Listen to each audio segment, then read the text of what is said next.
lẹ́ẹ̀kan sí a tún fi ọpẹ́ fún Ọlọ́run. Alhamdulillah. Ọba tí ó bá wa ṣọ́ ọ̀n bàbá wa débí ní ayọ̀ àtàláfíà. Alhamdulillah. Ìgbà tí wọn ò tí ì dé, à ń gbójú sókè, à ń wò ọ̀tún, à ń wò sìn. A bẹ̀rẹ̀ program náà ò lọ bó ti yẹ kí ó lọ. Àmọ́ gbà tá a rí wọn, ara gbogbo wa yá, inú wa dẹ̀ dùn. A fi eléyà tún fi kí àwọn bàbá lẹ́ẹ̀kan ṣe. Pé ahlan wa sahlan wa marhaban bikum.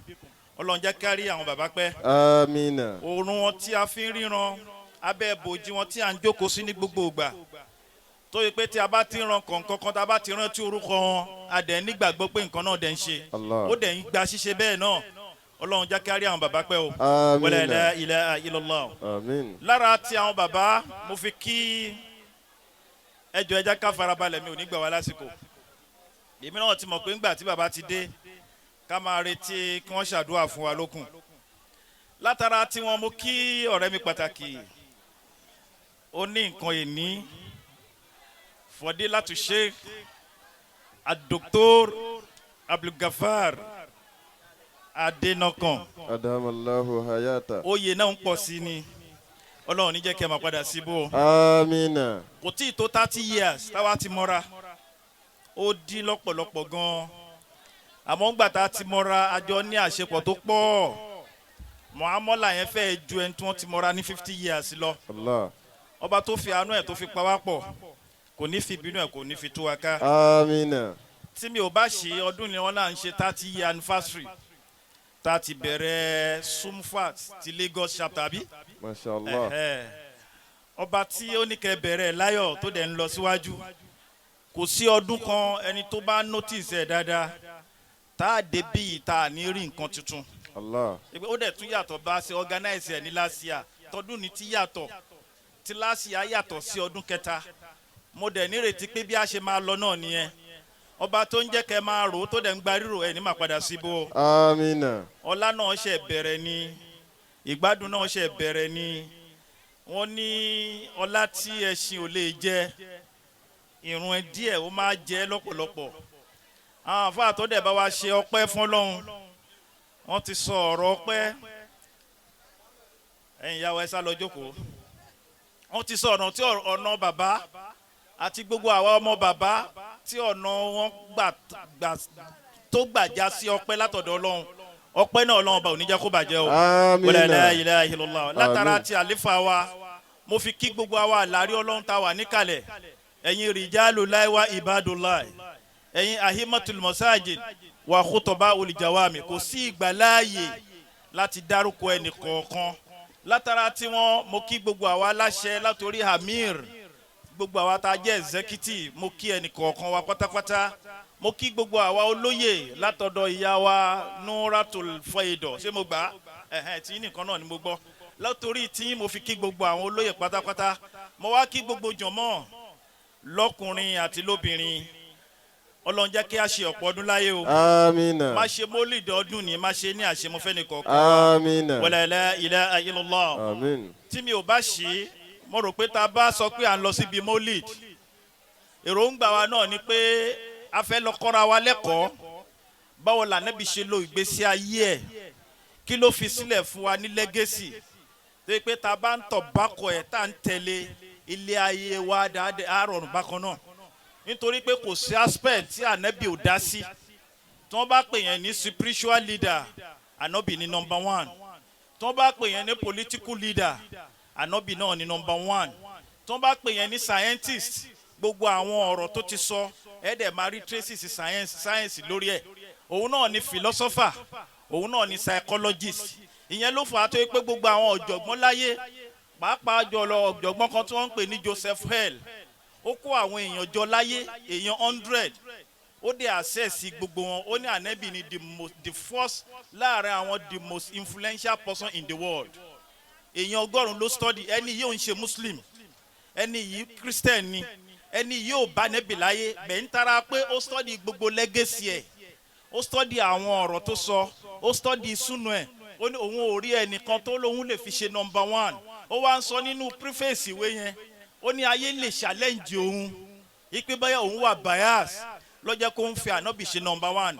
ó ní òun ṣe study òun compare gbogbo èèyàn in all aspects òun rí pé ànábì náà ló sì maintain number one ẹ̀. sallallahu alayhi tá a wa bá wá ń sallam. celebrate ànábì náà ó yẹ ká máa gbọ́ ọ̀rọ̀ ẹ̀ ká máa gbọ́ ìṣesí ẹ̀. ìyẹn ní á mú mi lọ sínú ọ̀rọ̀ ànábì kan sallallahu tó alayhi fi wa kọ́ sallam. wa lẹ́kọ̀ọ́ nípa báwo la ṣe fẹ́ lògbèsè ayé wa, báwo la ṣe fẹ́ ní plan, báwo la ṣe fẹ́ ní èròǹgbà tó ga jù lórí gbogbo nǹkan. ẹnìkan tí wọ́n ń pè ní abusari ligifar ọlọ́ba ànábì wọn lànàbì wà nínú mọ́ṣáláṣí ńjọ́ kan kò sẹ́nìkan lọ́dọ̀ ẹ̀ ànábì nìkan ni ẹni yìí wá súnmọ́ ànábì ó wá béèrè àwọn ìbéèrè lọ́wọ́ ẹ̀ ipe tó ń bá tiẹ̀ fẹ́ kó ṣòun láǹfààní kí làwọn ọ̀rọ̀ tó ń lè gbé síwájú tí a máa jẹ́ gáìdì fún un tóun ò fi ní ṣìṣe. ànábì wá ka ọ̀rọ̀ yẹn lọ títí ó wá débì kan ọ̀rọ̀ yẹn pọ̀ bẹ́ẹ̀ máa mú ṣókí láàrin ọ̀rọ̀ yẹn. ìgbà tá ànábì ń sọ̀rọ̀ wọ́n sọ̀rọ̀ débì kan ó ní wàgìtẹ́nimu khamsan qabla khamsin òun á gbà ẹ́ ní ìyànjú tètè kọ́rọ̀ nǹkan márùn kan utilize nǹkan márùn take advantage nǹkan márùn kan láyé ẹ síwájú kí ànọ́dá márùn míì tó dé nítorí the first 5 yẹn òun ló máa determine bẹ́lẹ̀ márùn yòókù ṣe máa tó dé the first 5 yẹn òun ló máa determine bí result márùn míì ṣó ń bọ̀ ìsídà kí result márùn yẹn kó wá ní positive tàbí kó wá ní negative ó depend lórí bó bá ṣe utilize the first 5 yẹn. gbogbo wa tá wá wà ń bí ilé ní kò sẹ́nìkan tí ò nípìn nínú márààrún yẹn. Allah. gẹ́gẹ́ bí àsìkò ànábì sọ fún ó ní fagitẹ́nimu hamsa min qabla hamsin shababaka qabla haramika ó ní ìgbà tó bá wà ní ọ̀dọ́ ó ní utilize àsìkò yẹn nítorí pé tí àsìkò yẹn bá ti lọ tán ó ṣòro láti pè padà bọ̀. gbogbo àwa tá a ti wà ní ipò àgbà lẹ́nu tó bá dé àwọn àsìkò kan a máa rántí pé kàṣà kápẹ́mi náà bá lè ṣe bí àwọn eléyìí ṣe ń ṣe ni kàṣà kápẹ́mi náà bá ní opportunity tá a ti lò sẹ́ ó túmọ̀ pé àsìkò yẹn ti lọ àsìkò tá a ní láti fi plan ìgbésí ayé wa ni níjọ́ téèyàn bá ti wá miss ẹ̀ lásìkò ìgbà náà result tiẹ̀ ìsídà kó burú fún yàn ìsídà kéèyàn máa appreciate kí lọ́lọ́run ṣe fún tàbí kẹ́ni ó máa regret ìgbésí ayé ẹ̀.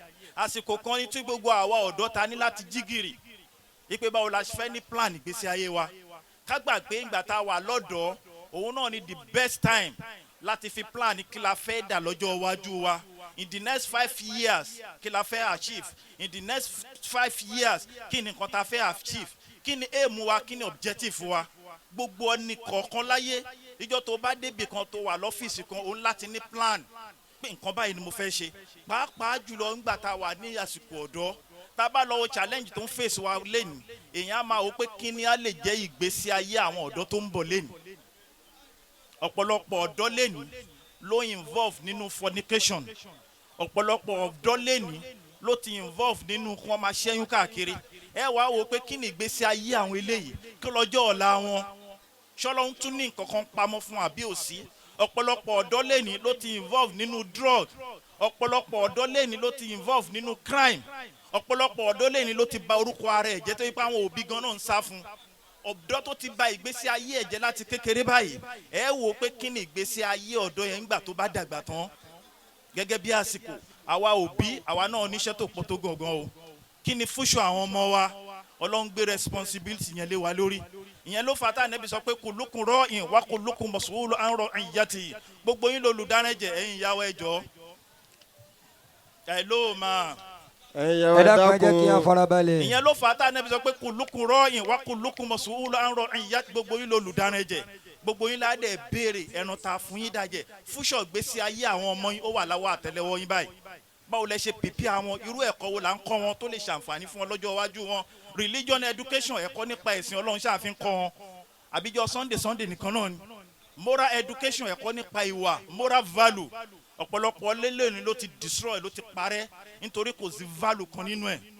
òbí ń parọ́ níṣojú ọmọ bàbá ń parọ́ níṣojú ọmọ àwa náà là ń raṣọ tí ò dáa fún wọn àwa náà là ń encourage wọn sí gbogbo wa tí ò dáa àwa bèè pé kí ni fúnṣọ gbèsè ayé àwọn ọmọdé tó bá dọjọ́ ọ̀la ṣáwọn ọmọ yẹn á kọrin eré kì wá àbí wọn á kọrin tí ò dáa bó wa jẹ́ ń ṣáà lérètí ipe àwọn ọmọ yẹn Ọlọ́run ní trust ni wọ́n gbà fi pamọ́ ẹ bá mi tọ́jú ẹ̀ òun á béèrè lọ́wọ́ wa báwo la ṣe tọ́jú ìgbésí ayé àwọn ọmọ yẹn sí shababaka qabla haramika ìgbésí ayé wọn gbà tí wọ́n bá wà ní kéékèèké báwo la ṣe pípí ọgbọ́n ọlọ́ọ̀la wọn sí ṣáwa náà encourage wọn sí ohun tó dáa àbá encourage wọn sí wa tí ò dáa irú ọ̀wọ́ là ń sọ lójú wọn, irú ẹ̀kọ́ wo là ń kọ́, irú skul wo ni wọ́n lọ, àwọn wo ni wọ́n ń bá rìn. Gbogbo eléyìí ló máa determine jọ gbèsè ayé wọn tó bá dijọ́ iwájú.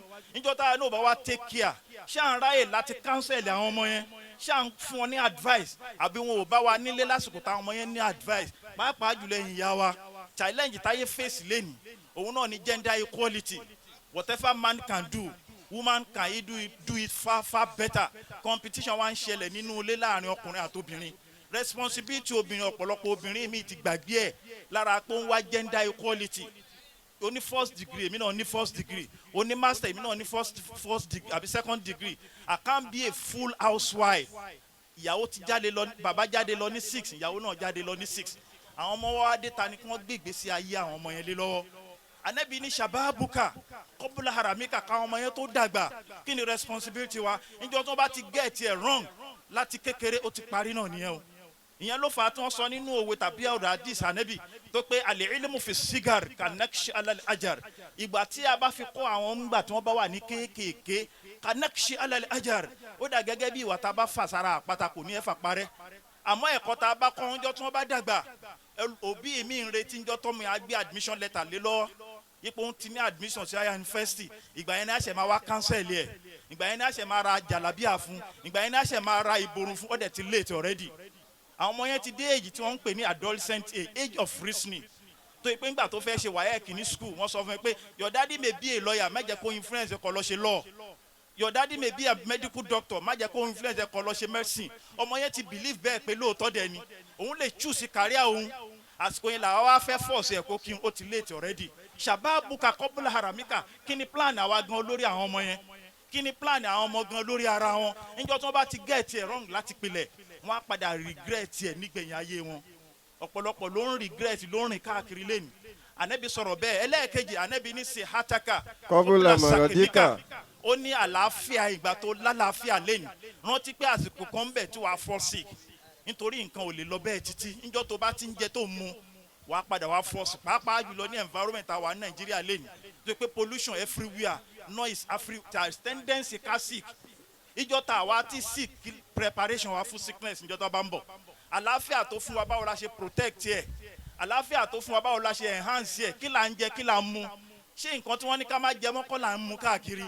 Ká gbà pé níjọ́ tá bá lè mú lẹ́ni tá lè jẹ́ lẹ́ni, tá rò pé immune system wa ó strong, kò ṣe nǹkan kan fún wa, ọjọ́ alẹ́ ń bọ̀.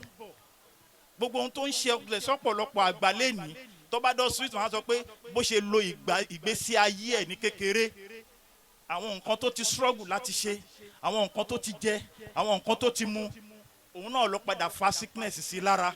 Ẹlòmíì ò mọ ohun tí wọ́n ń pè ní diabetes nínú family ẹ̀, bẹ́ẹ̀ nítorí nǹkan tó ń jẹ, nǹkan tó ń mu, tó ń consume sẹ́mi ara ẹ̀. Àlàáfíà tó lọ́hún fún wa ṣe àfi ń ṣe lọ́hún ni àbá fi ń sin lọ́hún. Àlàáfíà tó fún wa ṣe àfi ń oppress àwọn èèyàn àbá fi ń ṣe dáadáa sáwọn èèyàn. Ká gbà pé àwa náà àlàáfíà yẹn á kúrò lára àwa náà níjọ́ kan. Ohun tá a bá ṣe sáwọn èèyàn òun náà làwa náà padà wá gbà in terms of àlàáfíà. Níjọ́ tó Ọlọ́run bá fún wa lálàáfíà tó fún wa lágbára, tá acquire owó, tá acquire wealth, tó yẹ pé ibi tá à ń gbé ládùúgbò kákẹ́ máa fi ọlá yẹn oppress àwọn èèyàn ni. Ká gbà pé ìjọ́ kan ń bẹ tá máa ní ìdí wọn o. Àwa ní àpadà máa wá regret pé nígbà tí mo lálàáfíà tí mo lè ṣe báyìí, ká pé mò ń ṣe dáadáa ni result tí mò ń rí lé ní kò bá má rí bẹ́ẹ̀. Ìyẹn là Ànábì ń sọ fún wa pé sihataka, àlàáfíà tó jogún fún wa, ọ̀rọ̀ tó jogún fún wa. Ànábì dẹni tó bá dijọ́ gbéǹde alikiyamọ kí ẹ̀dá tó lè kọjá lọ sínú àlìjọ́nà tàbí Ọlọ́run á ṣèdájọ́ ẹ̀, á béèrè nǹkan méjì lọ́wọ́ ẹ̀. Sihatuhu, àlàáfíà tó fún báwo ló ṣe ná sí, àti ìmọ̀ tó fún báwo ló ṣe ná ìmọ̀ yẹn náà sí. Níjọ́ tó Ọlọ́run bá wá fún wa lálàáfíà táwọn ò ná síbi tó dáa, ká gbà pé èèyàn máa padà regret ẹ̀ tó bá dijọ́ ọ̀la. Ohun tá à ń fa àlàáfíà yẹn ṣe ní ló máa determine níjọ́ tá àlàáfíà ò bá dé. Ìyẹn ló fà á tẹ́lòmíì tí wọ́n á treat ẹ̀ fún sickness kan títí tí ò ní lọ. Ó ti ba ìgbésí ayé ẹ̀ jẹ́ ńgbà tó lálàáfíà, ó ti mu ìmukúmu, ó ti jẹ ìjẹkú, tó ti consume gbogbo àwọn nǹkan tó lè pé ó ti ba gbogbo àlàáfíà rẹ̀ jẹ́ níjọ́ tó lálàáfíà yẹn.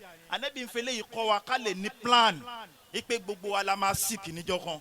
Níjọ́ tá a bá dẹ̀ sick báwo ni wọ́n ṣe fẹ́ treat ẹ̀, ó determine bàbá ṣe lo àgbà tá a wà lálàáfíà sí. Ẹ̀kọ́ ẹlẹ́ẹ̀kẹta Ànábì ní ginaka qabla fakirika, ó ní ọrọ̀ tá a jogún fún ẹ lẹ́nu. Gbogbo nǹkan tí wọ́n ń pè lọ́rọ̀ òun náà ni wealth, kò ń ṣe owó cash nìkan tá a ná. Gbogbo nǹkan tá a ní tá a lágbára lé lórí, alágbára lórí àlàáfíà, alágbára lórí jíjẹ, alágbára lórí owó wa. Ó ní báwo la ṣe ná sí. Ẹ rántí èèyàn lè má lówó lénìí kọ́lọ́hún dẹ̀ ṣí búrújì fún tó bá dọ̀la. Kò tí ì ná kan tán ìmí tún wá, kò tí ì parí contract ìmí tún wá, salary ń gorí salary fún, gift ń wá lọ́tún lọ́sìn. Báwo ló ti ń utilize ẹ̀? Ìjà arántí ń jọ́ kan pé ó lè dá gbáhùn. Yorùbá ní ìgbà òtọ́ lọ bí òréré. Ìjọ tó bá tán tàbí ìjọ tí ò tí ì tán ṣá ní plan yẹn kalẹ̀. Àwa tá à ń ṣiṣẹ́ ìjọba, kí ni plan wa toward our retirement? Àbí bá ṣe ń rí alert bẹ́ẹ̀ náà la máa rí. Ìjọ tó bá pé 60 or 60 years, ìjọ yẹn ló máa stop. Pam. Bó ṣe ń rí alert every month. Tó yẹ pé kó tó rí alert ó ti determine bó ṣe fẹ́ náwó yẹn tán. Ìjọ tí ò bá sí mọ́ ni wàá wá mọ iye ẹ̀. Ìjọ tó ń wà, ìjọ tí contract ń wá, ìjọ tá à ń rówó lórí owó, ṣá ní plan nìkan, ipò lè tán níjọ kan. Ṣàfó yẹn dé nǹkan mọ́lẹ̀, ohun tánẹ́bí ń sọ fún wa nìyẹn. Ó ní gìnà àkà, gbogbo àwọn tó mọ̀ nípa financial kí ni wọ́n ń pè financial ẹ̀yàn ní finance, bí wọ́n ṣe náwó, wọ́n á sọ fún ẹ pé ìjọ tó bá gba salary, kó tó gba salary ẹ ti ní budget ẹ. Èèyàn ní budget fún rí ara ẹ ni. Iye tí mo fẹ́ ná lóṣù rẹ̀, tí mo fẹ́ ná lórí àwọn ọmọ rẹ̀, iye tí mo fẹ́ ná láti fi pamọ́ rò for any emergency. Ìwọ tó ń ṣiṣẹ́ tí ò sí emergency fún ẹ, níjọ́ tó ń gbowó yẹn kí ló fi ń dè mọ́lẹ̀ gbáwo ló ṣe ń ná? Ṣé gbogbo nǹkan tó need ló ń rà ní àbí gbogbo nǹkan tó fẹ́? Ọ̀rẹ́ mi ti change mọ́tò, èmi náà dẹ̀ láti change mọ́tò tèmi. O wo numbers of your family kó fi compare títọ̀ rẹ. Ọ̀rẹ́ ò ní ju ìyàwó kan lọ, ọmọ méjì, wọ́n dẹ̀ ń change mọ́tò tiẹ̀ lóṣooṣù. Ìwọ níyàwó mẹ́rin, ìyàwó ọmọ mẹ́rin, ó láwọn ọmọ tó pọ̀, ó wá fẹ́ ṣe competition pẹ̀lú irú ẹni bẹ́ẹ̀. Oṣooṣù ni wọ́n ń máṣọ níbi iṣẹ́, oṣooṣù ìwọ náà ló ń ra kí ni wọ́n ń pè aṣọ ẹbí, ló ń ra aṣọ ẹbí, ló ń ra nkárá. Ó compare source of income tiẹ̀ kú sí àwọn ẹlòmíì. Níjọ́ tá a bá ń ṣe competition tá a try láti satisfy ara wa, èèyàn á run into bankrupt. Ohun tá nẹ́bí ń try láti sọ fún wa pé gìnà àkà kárẹ́ntì ọ̀rọ̀ tó ṣe fún wa. Then látara ọ̀rọ̀ tó ṣe fún wa náà ṣáà fi ń ra ọ̀run wa sílẹ̀. Kùránì ní wa ma tuqaddimu li anfusikum min khairin, whatever tẹ́ bá put forward lásọ̀dọ̀ Ọlọ́run ní ẹ̀rí o. Wọ́n béèrè lọ́wọ́ ànábì, mo rí MC ti dúró lọ́jọ́ kò náà. Màá pè é tó bá tásìkò nítorí wọ́n gan ti waste time tó ń gbowó àpò. Wọ́n béèrè lọ́wọ́ ànábì pé ayu sadaqatu asamu hajran, èwo ló fi ń tóbi nínú sàrà àtẹ̀yàn bá ṣe. Ànábì ní anta saddaqa wa anta shakhihun. Ó ní kò ṣe sàrà ìjọ tí wọn náà ò tí ì ní tán, shakhihun alal fakiri, tó ò tí ì ní tó ń bẹ̀rù òṣì. Ó ní sàrà tó bá ṣe ń gbà náà olólórí lọ́dọ̀ Ọlọ́run ju sàrà tó lọ́lára tó ti fẹ́ kú lọ. Tó wọ́n sọ pé lífùlánù kásà wálé fúlànù kásà, ẹ bá ń fún lágbájá nínú dúkìá yìí, ẹ bá ń fún lágbájá nínú. Ànábì ní fàkọ̀dé káàní lífùlánù, ó ti jẹ́ tiwọn tẹ́lẹ̀, wọ́n ń retí kó mímí ìgbẹ̀yìn yẹn ní bímù, kí wọ́n bẹ̀rẹ̀ sí tú aago lọ́wọ́ ẹ̀, kí wọ́n bẹ̀rẹ̀ sí mú kí draw ẹ̀, kí wọ́n lọ tú gbogbo dọ́kúmẹ̀ntì ẹ̀. Ó ní ìgbà tó tí ì ní, ìgbà tó wà ní ọ̀dọ́ tí arísìkí yẹn sì wà tó ń bẹ̀rù òṣì, ó ní kó ṣe fáwọn èèyàn nígbà náà. Kùránì tún sọ níbo mi, ó ní fàǹfìkú mímọ́ razaqakumullah, ó ní ẹnẹ́ nínú nǹkan tẹ́lẹ̀ mi tí mo ṣe fún yín, ẹ má lọ lára díjọ́ tí ẹ̀mí fẹ́ bọ́ lọ́rùn tẹ́ máa wá sọ pé láwọ́ àkárìtà ní ìlà ajalin qaribin, ká pé ìwọ Ọlọ́run bá lè lọ́ mi lára fún díẹ̀ ni lá àsọ dàkọ̀, wàá rí mi tí lẹ́ni tí ó ṣe sàárà, wàá kún mi náà mùsùlùmí, wàá dẹ̀ rí mi nínú àwọn tí ó ṣe dáadáa. Ànábì ní ó ti lé wàkọ̀dì fata qawlu layta, ìjọ tí ọ̀rọ̀ yẹn wà lọ́wọ́ ẹ táwọn èèyàn ń bùkátà ẹ̀, níjọ́ tọ́rọ̀ yẹn wà lọ́wọ́ ẹ, níjọ́ táwọn èèyàn nídìí, ó ní kó ṣe fún wọn. Má dúró dìgbà tó fẹ́ kú tán. Ẹni tó ti wọ age of 80 tó ti wọ age of 90 tó wá ló ń ṣe sàárà fún yàn. Níjọ́ tó wà ní age of 40 50 tọ́lá yẹn pọ̀, ṣé o rántí ẹnìkan jọ náà? Dúkìá tó fẹ́ máa distribute, Ànábì ní ó ti late. Ẹlẹ́ẹ̀kẹrin nínú ẹ̀, ó ní faragaka kọ́bùlà ṣùgùlíkà. Ó ní báwo la ṣe manage time ẹ̀ ká plan ní time wa. Gbogbo wa la ní 24 hours. Báwo la ṣe manage ẹ̀? Níjọ́ téèyàn ò bá manage time ẹ̀, á dàbí ká kékeré wọn ń sàsí. Allah. Bí ara àsìwọ̀n dẹ̀ sàsí. Gbogbo wa la ní 24 hours. Báwo la ṣe manage ẹ̀? Gbogbo wa ni wọ́n fún ní invitation. Apart from bàbá tí wọ́n wá látàdọ̀ lójì tí mo mọ̀. Gbogbo wa ni wọ́n fún ní invitation pé 10 or 11. Ẹlòmíì débí ní 12. Ẹlòmíì débí ní 2. Mo bá àwọn elétò ń bí àwọn gan tí múra. Ẹ má ṣẹ́jú sí mi. wọn ti múra èmi nìkan mo kọ́kọ́ débì lẹ́yìn alájà mọ́gàjíà mò ń páàkì tán làwọn náà dé wọ́n túmọ̀ pé tá a bá manage àsìkò wa a máa waste so many things àsìkò rere ó ṣòro láti rí pé padà níjọ́ téèyàn bá sowó nù wọ́n lè ra lérandì ẹ̀ kán fún lówó àmọ́ níjọ́ tá a bá ti waste àsìkò wa kò ṣeé pè padà níjọ́ tá a ní our less of period tó yẹ ká fi ṣe nǹkan kí la fi ń ṣe fúnra wa. وما تقدموا لأنفسكم من خير تجدوه عند الله هو خيرا وأعظم أجرا واستغفروا الله إن الله غفور رحيم. ìjọ ta ní time ṣàfi ń ṣàṣìkiri ni àbá fi ń sùn ìjọ ta ní time a fi ń wo fíìmù rẹ̀dẹ̀rẹ̀dẹ̀ lórí fóònù wa ni tí ò lé nǹkan kan fún ìgbésí ayé wa our spiritual life kò lé nǹkan kan kún our social life kò lé nǹkan kan kun rẹ́ndẹ̀rẹ̀dẹ̀ kákẹ́ máa rẹ́rìn látàárọ̀ ṣúlẹ̀ ìjọ tá a bá ní táyìn tá a bá mọ̀ fásitì fẹ́ manage Ànábì wa Muhammad sallallahu ó sọ nínú ọ̀rọ̀ ẹ̀ kan ó ní ma min yawmin jadidin yanshiku fihi al-malakan wa yunadi ana yawmuka jadid ó ní kò sí ìjọ kan tẹ́nìkọ̀ọ̀kan ajísáyé màláíkà méjì á dìde pẹ̀lú ẹ̀ àwọn màláíkà wọn sọ pé ana yawmuka jadid èmi níjọ́ tuntun tọ́lọ́run dá fún eléyìí lomi bó bá ṣe fẹ́ àmọ́ gán tí pé mi ò ní padà wá mọ́ Allah illa yawmil qiyamah àfijọba tíjọ́ gbẹ̀ǹdẹ̀ alikiyama màá wá dìde láti takò ẹ̀ńjọ́ náà pé mo wá bẹ àṣẹ 24 hours ó rántí ìyáwá tó fi sọ̀rọ̀ lọ́rọ̀ ó rántí ìyáwá tó fi wo Facebook ó rántí ìyáwá tó fi lọ sí bus stop tó ń ṣe gbogbo nǹkan lọ́dọ̀ rẹ̀ káàkiri Ànábì fẹ́ kọ́ wa ń bẹ̀ yẹn pé ká wà time management iná lọ fẹ́ ṣe ṣàgìlákà ìjọ tó free kọ́bùlà ṣùgùlíkà àwọn àsìkò kan bẹ tí wàá ò ní bísí mọ́ ìjọ tó ráyè lẹ́ni tó tí ìríṣẹ́ ṣó ń ṣàdúrà ìjọ tíṣẹ́ bá dé òní ráyè ṣàdúrà tó bẹ́ẹ̀ mọ́ ohun tó bá dẹ̀ ti tì síwájú wà mọ́ tó kọ́ dimu lè khayri min anfusikum whatever tó bá ti prepare síwájú òun náà ló máa dé tiẹ̀ o ẹlẹ́ẹ̀karùn-ún tó ń jẹ́ sọ́mùrì gbogbo ẹ̀ ayataka kọ́bùlà mautika òun náà onílé ayé kọ́bùlà mautika kí ni preparation wa kágbà pa máa kú níjọ́ kan Kùránì ló parí ẹ̀ ó ní amhasibutun ani halakinakum habasan ó ní ṣé ẹ̀ ń rò pé mo dá yín lásán. wanakum ilayna la turja'un. ó ní ilé ayé wa kí ni preparation wa kágbà pa máa kú níjọ́ kan òun á dẹ̀ gbé wa dìde àwa give account iṣẹ́ wa ṣá ń ṣe dáadáa ni àbá ń ṣabú Kùránì ti parí ó ní wa ma khalaqtul jinna wal insa illa liya'budun ó ní mi ò dá yín lásán mo ní kẹ́ wá sìn mí Ọlọ́run ẹ̀sìn wa parí sínú mọ́ṣáláṣí nìkan níjọ́ tó bá wà níbi iṣẹ́ tó decide responsibility ẹ kó gbà pé ó ń ṣẹ̀sìn níjọ́ tó bá wà lábẹ́ ọkọ ẹ tó ṣe responsibility ẹ bó ti yẹ ṣe kó gbà pé ó ń ṣẹ̀sìn níjọ́ tó bá wà ní ọ́fíìsì ẹ níwọ̀ nìkan tó bá ṣe bó ti yẹ kó gbà pé ó ń ṣẹ̀sìn ayataka qabla al-mautika kárántí ìjọ́ tá a kú kárántí ìjọ́ tí wọ́n á gbé wa dìde kárántí pé kí ni wọ́n fẹ́ sọ nípa wa how do you want to be remembered níjọ́ tá a bá kú tán gbogbo eléyìí lànà bí n sọ gbogbo eléyìí wá ń túmọ̀ pé ká ní plan ká strategize pẹ̀lú ìgbésí ayé wa owó wa sálárì wa táìmù wa àlàáfíà ta ní ká ní plan tó dá lórí ẹ̀ gbogbo mùsùlùmí láti ní plan kí ni aim mi kí lọ objective níbo ni mò ń lọ our short time planning kí ni nǹkan báyìí mo fẹ́ achieve ní next year tó bá di 5 years nǹkan báyìí that is long time planning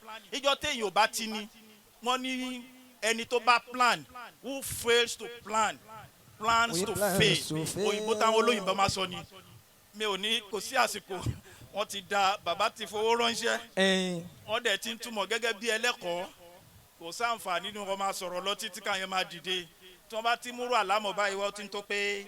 وما تقدموا لأنفسكم من خير تجدوه عند الله وخيرا وأعظم أجرا واستغفروا الله إن الله غفور رحيم. mo bí tí màá parí ẹ̀ sí mo fi àsìkò yìí láti fi appreciate àwọn elétò tó ṣe pé every year tí mo bá dé bí wọ́n á sá pé mi náà ní lecture kan not by virtue of knowledge or by virtue of being a lecturer or by virtue of being a friend gbogbo àwọn àfáà tó wà ń bí wàláyé tàláyé súnmọ́bìláyé la ilaha huwa àwọn tó jẹ́ senior mi bẹ́ẹ̀ nù wọn àwọn tó jẹ́ àtàjọ jẹ́ ẹlẹ́gbẹ́ tí wọ́n mọ̀ sọ tí wọ́n mọ̀ wí ó wà nínú wọn not by virtue of right tí a bá kúkú débí lọ́dún ni èmi náà ni wọ́n á gbé fún kò rí bẹ́ẹ̀ o bàdá gbígbé tẹ̀ ń gbé fún mi mo appreciate yín gan ìfẹ́ náà Ọlọ́run bá ò ní jẹ́ kó bàjẹ́ ó bẹ̀rẹ̀ tó di àwọn